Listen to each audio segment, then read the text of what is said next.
मानस के कण कण में शिव की महत्ता है।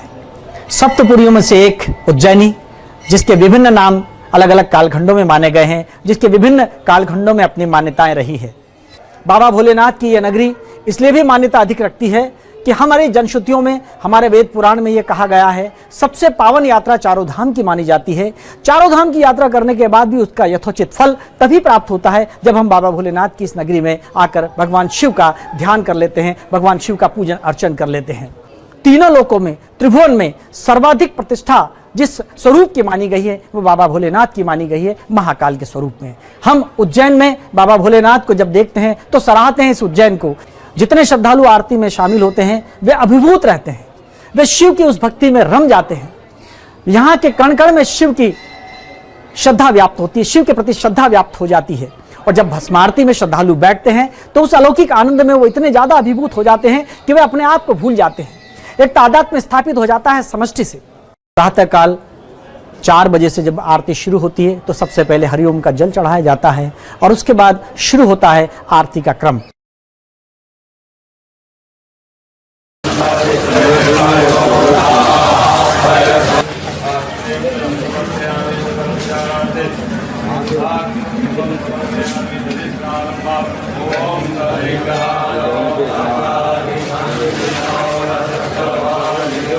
शास्त्रोक्त पद्धति से बाबा का स्नान कराया जाता है।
उसके बाद विधिवत श्रृंगार और उसके बाद वो क्रम आता है जब भस्म चढ़ाई जाती है।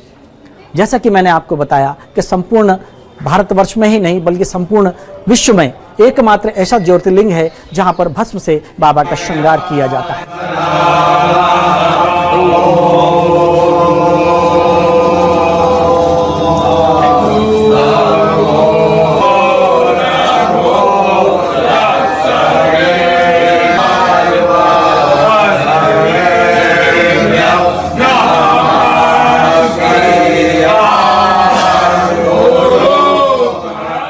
भस्म आरती का महत्व इसलिए भी अनुपम और अद्वितीय माना गया है कि संपूर्ण ब्रह्मांड में जहां भी जितने भी शिव मंदिर हैं, ऐसा माना जाता है कि भस्म आरती केवल और केवल बाबा भोलेनाथ के इस मंदिर में, बाबा महाकाल के इस मंदिर में, भगवान शिव, भगवान आशुतोष अखिलेश के इस मंदिर उज्जैनी में ही मान्यता से मानी गई है।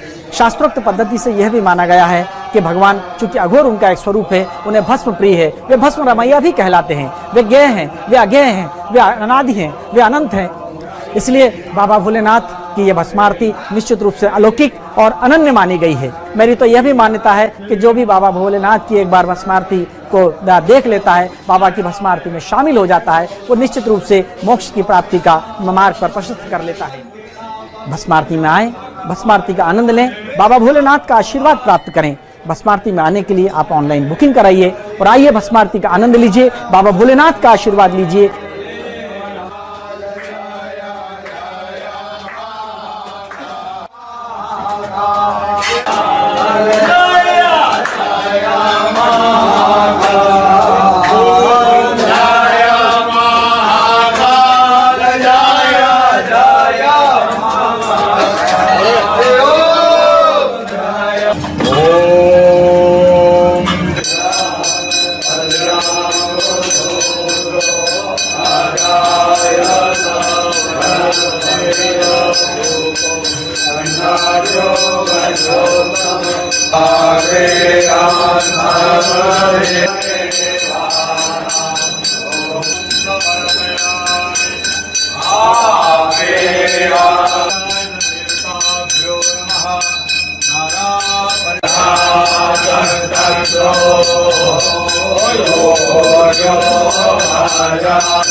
दीपं समर्पयामि दीपान्तरेण मुद्रां प्रदर्शयेत अमृतो शृण्वते स्वाहा ॐ भूर्भुवः स्वाहा ॐ।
इतना ही नहीं, जब श्रद्धालु यहाँ आते हैं तो वो भाव विभोर इसलिए भी हो जाते हैं कि इस मंदिर के जो शिखर देखते हैं, इस मंदिर का जो वास्तु देखते हैं, इस मंदिर की जो पौराणिक महत्ता देखते हैं, तो उन्हें लगता है कि वो उस कालखंड में हैं जहाँ पर साक्षात शिव ने कभी आकर यहाँ पर आशीर्वाद दिया होगा।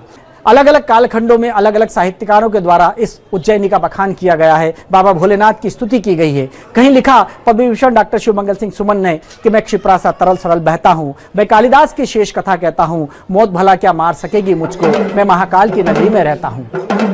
तो आइए हम इस उज्जैनी के इस वैभवपूर्ण बाबा महाकाल के इस प्रांगण में खड़े हुए हैं, महाकालेश्वर मंदिर में खड़े हुए हैं, जहां पर अनगिनत दृश्य हमें दिखाई दे रहे हैं। यहाँ दिखाई देता है हमें कोटि तीर्थ, यहाँ दिखाई देते हैं विभिन्न इस प्रांगण में विभिन्न छोटे बड़े मंदिर जो अपने अपनी संस्कृति को, अपने अपने इतिहास को, अपने अपने पौराणिक संदर्भ को अपने भीतर समाहित किए हुए हैं। बार बार हम जय महाकाल का जयकारा करें और कामना करें कि बाबा महाकाल हम सबकी कामना पूर्ण करें। जय महाकाल सर, धन्यवाद। धन्यवाद।